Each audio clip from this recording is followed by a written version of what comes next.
Kepada Tuan dan Puan, para anggota DPR yang terhormat, apa kabar hari ini? Sepertinya tak sebaik biasanya. Sama, di sini pun begitu. Kita semua memang sedang diuji. Hidup memang tak selalu baik, kan? Seperti kami-kami ini, Tuan dan Puan juga mungkin lebih banyak bekerja di rumah. Kalau lihat siaran sidang atau rapat terbuka di gedung DPR sekarang sih kelihatannya banyak kursi yang kosong. Tapi biasanya juga kosong kan ya? Tuan dan Puan anggota DPR yang terhormat. Saya perhatikan parlemen-parlemen negara lain fokus melawan corona.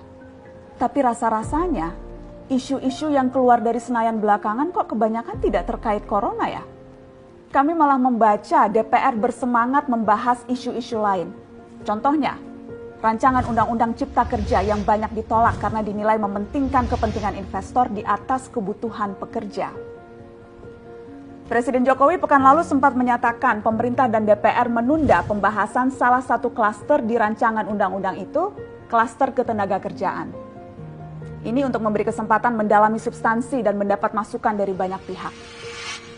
Berpegang pada alasan itu, maka sudah seharusnya klaster lain dalam RUU Cipta Kerja pun perlu ditinjau ulang. Karena yang lain juga bukan tanpa masalah, terutama dari perspektif lingkungan dan keadilan gender. Tidak cukup hanya menunda pembahasan satu klaster saja. Ada juga RUU lain yang masih nekat mau dibahas. Ada RUU KUHP yang tahun lalu diserbu unjuk rasa. Lalu RUU pemasyarakatan. Ada koruptor yang sudah ngebet pengen bebas kah? Apa kabar Pak Yasona? Terus terang saja, membahas undang-undang yang menyangkut hajat hidup orang banyak di masa seperti sekarang ini terlalu mengundang curiga. Gara-gara pandemi yang pada jatuh cinta saja berani menunda nikah loh. Ini kok DPR buru-buru banget kayak lagi kejar setoran? Tidak ada undang-undang yang tidak penting, semua penting. Justru karena undang-undang itu penting, aneh jika pembahasannya diseriusi di waktu seperti sekarang. Saat dimana perhatian dan konsentrasi kita sedang terkuras bertahan hidup di tengah wabah. Produk hukumnya pun berpotensi cacat bila tidak memenuhi ketentuan, dan rasanya belum ada aturan pembahasan RUU secara virtual. Jika ngotot menuntaskan Omnibus Law, atau RUU KUHP, atau RUU pemasyarakatan, jangan salahkan jika ada yang menilai DPR tidak menjadikan perang melawan corona sebagai prioritas. Saya percaya setiap tindakan dan keputusan di masa krisis mencerminkan skala prioritas. Atau memang inikah prioritas wakil-wakil rakyat kami saat ini? Bikin ribut juga jelas tak seharusnya jadi prioritas.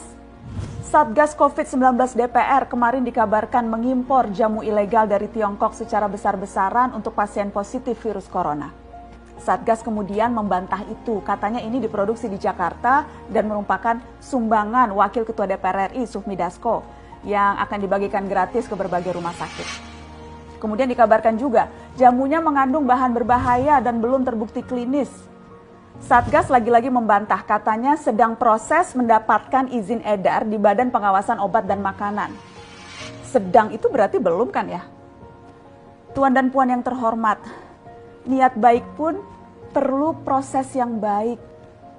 Proses yang semrawut hanya akan disusul polemik.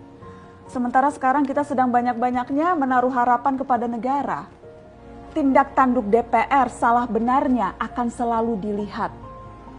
Makanya sempat ramai juga warganet mengkritik Satgas COVID-19 DPR RI yang berfoto mengenakan APD saat hendak berkunjung ke rumah sakit darurat Wisma Atlet menyerahkan sumbangan DPR. Ini dinilai melukai hati masyarakat. Tenaga medis kita saja bertaruh nyawa benar karena kekurangan APD. Tidak ada yang meragukan jumlah sumbangan DPR. Kami yakin pasti banyak, namanya juga DPR, beli ribuan rapid test saja mampu, ngeborong jamu apalagi. Tapi ini soal rasa dan empati. Kecuali ya, kalau yang dipakai anggota DPR itu APD yang lain, alat pelindung dewan. Salam hormat dari kami yang kalian wakili.